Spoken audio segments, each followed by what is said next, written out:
This is the actual building in which Betsy Ross once lived, the Betsy Ross house.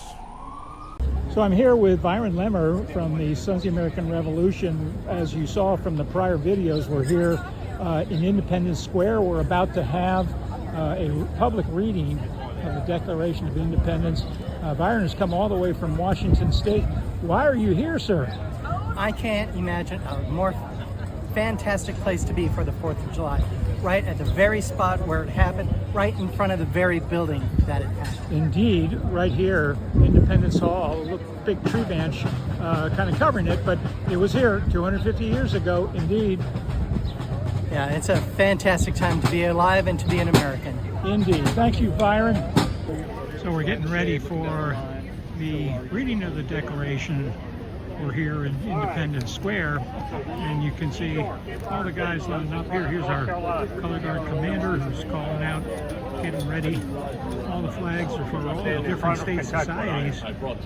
Each of the men from each of the societies that the flags represent.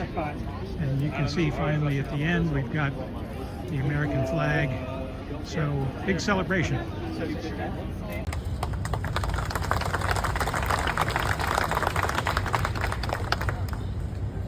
In Congress, this July 4th, 1776, the unanimous declaration of the 13 United States of America. When in the course of human events it becomes necessary for one people to dissolve the political bands which have connected them with another, and to assume among the powers of the earth that separate and equal station to which the laws of nature and of nature's God entitle them, decent respect to the opinions of mankind requires that they should declare the causes which impel them to the separation.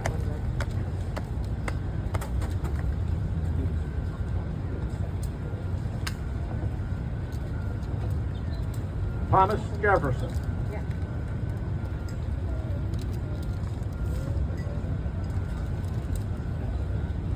We hold these truths to be self-evident, that all men are created equal, that they are endowed by their Creator with certain unalienable rights, that among these are life, liberty, and the pursuit of happiness, that to secure these rights, governments are instituted among men, deriving their just powers from the consent of the governed, that whenever any form of government becomes destructive of these ends, it is the right of the people to alter or to abolish it, and to institute new government, laying its foundation on such principles and organizing its powers in such form as to them shall seem most likely to effect their safety and happiness.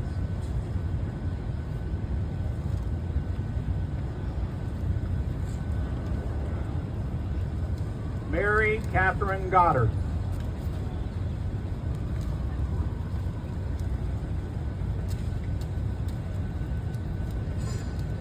Prudence, indeed, will dictate that governments long established should not be changed from light and transient causes, and accordingly, all experience hath shown that mankind are disposed to suffer while evils are sufferable, than to right themselves by abolishing the forms to which they are accustomed.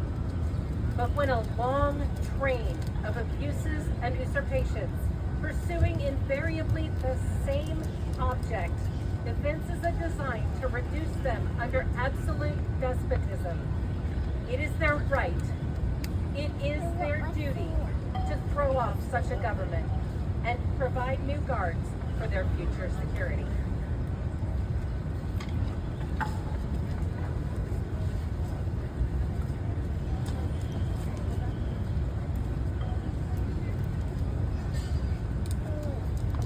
Colonel John Nixon.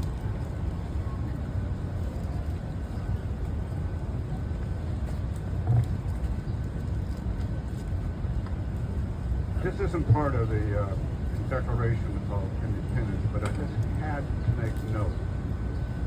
You heard the MC talk about Colonel John Nixon of the New Jersey militia. I am a descendant of the New Jersey militia, and I proudly read this part in the Declaration. New Jersey. Such has been the patient sufferings of these colonies, and such is now the necessity which constrains them to alter their former systems of government.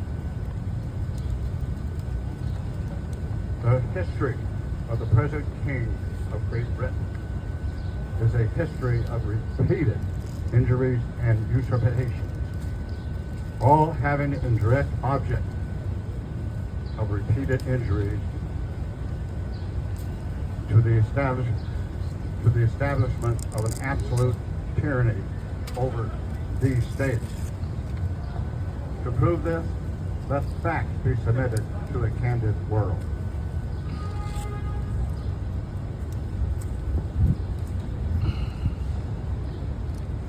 Benjamin Franklin.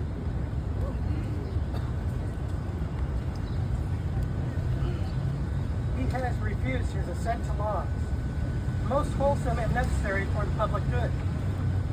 He has forbidden his governors to pass laws of immediate and pressing importance, unless suspended in their operation till his assent should be obtained, and when so suspended, he has utterly neglected to attend them. He has refused to pass other laws for the accommodation of large districts of people, unless those people would relinquish the right of representation in the legislature, a right inestimable to them and formidable to tyrants only.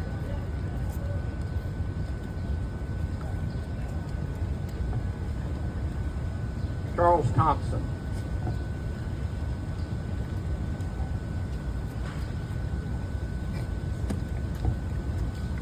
He has called together legislative bodies in places unusual, uncomfortable, and distant from the depository of their public records, for the sole purpose of fatiguing them and compliance with his measures. He has dissolved representative houses repeatedly, for opposing with manly firmness his invasions on the rights of the people. He has refused for a long time, after such resolutions, to cause others to be elected, whereby the legislative powers incapable of annihilation have returned to the people art for their exercise, the state remaining in the meantime exposed to all the dangers of invasion without and convulsions within.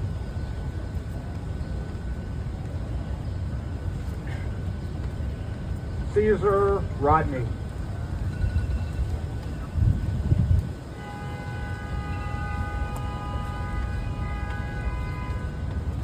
He has endeavored to prevent the population of these states, for that purpose obstructing the laws for naturalization of foreigners, refusing to pass others to encourage the migrations hither, and raising the conditions of new appropriations of lands.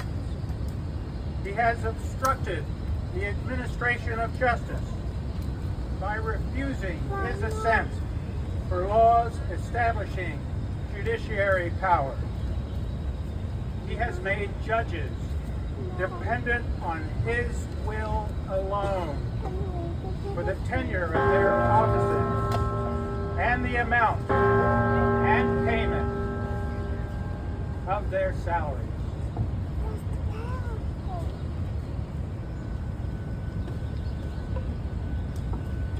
Betsy Ross. He has erected a multitude of new offices and sent hither swarms of officers to harass our people and eat out their substance. He has kept among us in times of peace, standing armies without the consent of our legislatures. He has effected to render the military independent of and superior to the civil power.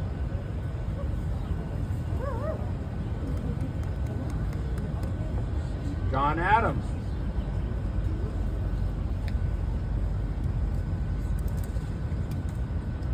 He has combined with others to subject us to a jurisdiction foreign to our Constitution and unacknowledged by our laws, giving his assent to the acts of pretended legislation, for quartering large bodies of armed troops among us, for protecting them by mock trial, from punishment for any murders which they shall commit on the inhabitants of these states, for cutting off our trade with all parts of the world, for imposing taxes on us without our consent, for depriving us, in many cases, of the benefits of trial by jury, for transporting us beyond the seas to be tried for pretend offenses, for abolishing the free system of English laws in a neighboring province, establishing therein an arbitrary government, and enlarging its boundaries so as to render it once an example and fit instrument for introducing the same absolute rule into these colonies, for taking away our charters, abolishing our most valuable laws, and altering fundamentally the forms of our governments, for suspending our own legislatures and declaring themselves invested with power to legislate for us in all cases whatsoever.